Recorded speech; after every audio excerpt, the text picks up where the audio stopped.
Hey guys, what's up? LA Cubers here, and in today's video, I'm going to be showing you 5 tips to become sub 20. So these are 5 easy tips that can help you become sub 20. And a disclaimer for this video is that if you watch this video, you're not just going to be sub 20 automatically. It does take time and practice still, but these tips should help you become sub 20 because this is what helped me become sub 20, and I hope it can help you. So if you're already sub 20, you might not need to watch this video. It could help you still a little bit, but your times won't improve drastically. And also, something that I won't be counting as a tip is just make sure that your cube is good. If you're solving on a cube that's really slow, old, and sluggish, then it's probably not going to be good for solving, and it'll probably help if you have better hardware. If you get a better cube, it'll definitely help your times if it's really bad. But if you already have a cube that's good for you, then you won't need to upgrade your cube if it's decent. Okay, so now starting with the first tip, you probably already saw this coming, but it's look ahead. So let me just explain all of these tips, because look ahead, you probably all know what it is. If you don't know what it is, then look ahead is just while you're solving what you're solving, say you're solving an F2L pair, then you're going to be looking for the next F2L pair instead of looking at what you're solving. So because you're looking ahead for what you're going to be solving next. So it's pretty straightforward, but it is really hard to do, because you just have to memorize what you're doing while before you start solving, so you can look at the next pair or whatever. And also, look ahead is not just in F2L, it's in cross, it's in F2L, mostly F2L, but it's also in last layer for OLL and PLL. So when you're doing your OLL, you could be predicting your PLL. So yeah, that's what look ahead is. Hopefully that helped you for look ahead, and it's something that mostly everybody could work on, because usually look ahead can always get better until you could one look solves, but that's really hard on 3x3. I'm pretty sure that's only possible on 2x2. So number 2, for tip number 2, it's TPS. That stands for turns per speed. So for TPS, it could either mean turning faster or slower.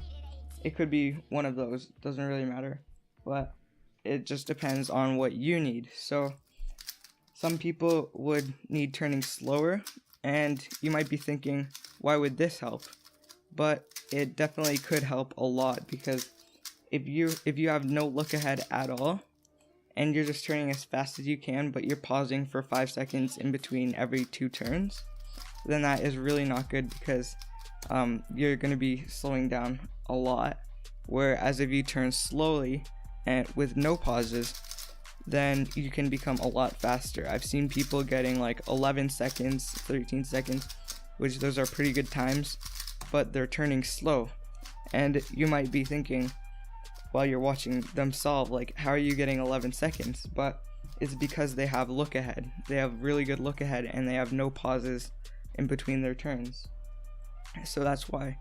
But also, for TPS, if you need to be turning faster, then you might be turning slowly already with lots of look ahead. There's no pauses in your solve, and you're turning really slowly, but you might need to turn faster because you're ready for it.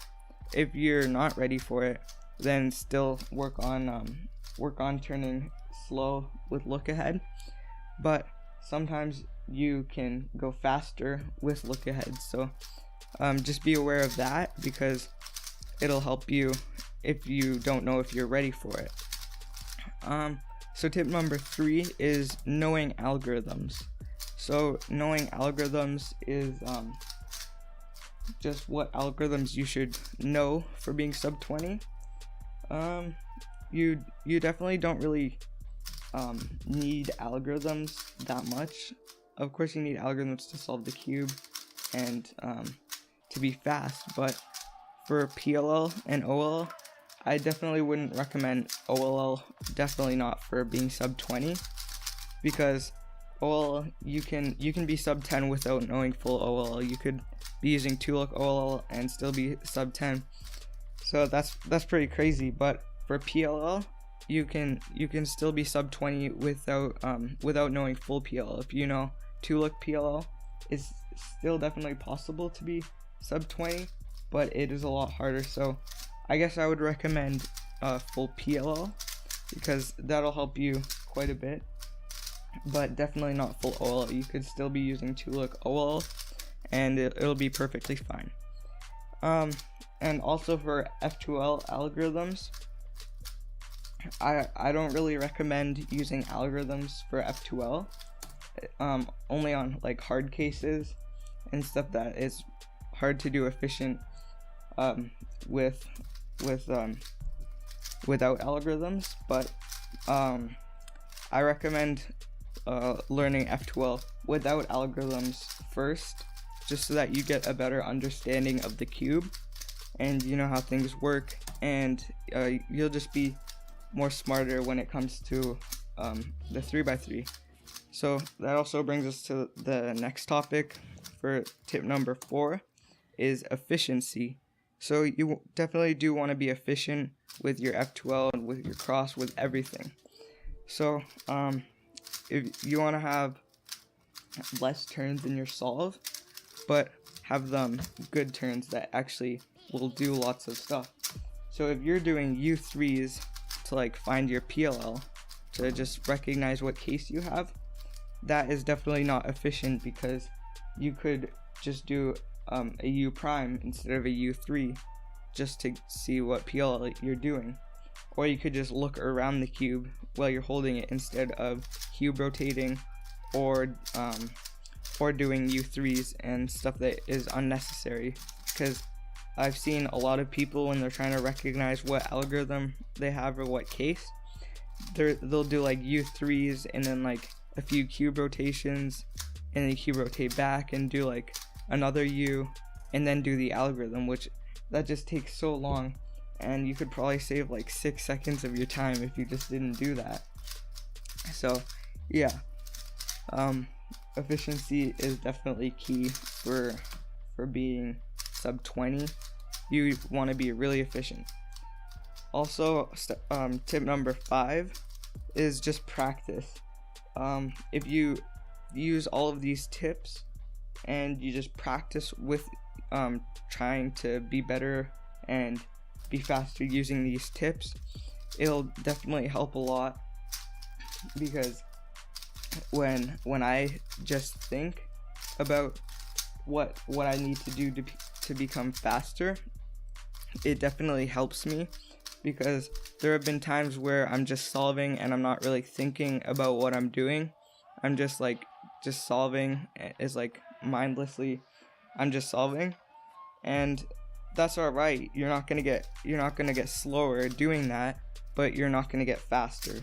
So really think about these steps and think about what you need to be doing to become faster, and while you're solving, try to put these tips into action, and it should help quite a bit. Hopefully it does help, because I want to see you guys getting faster.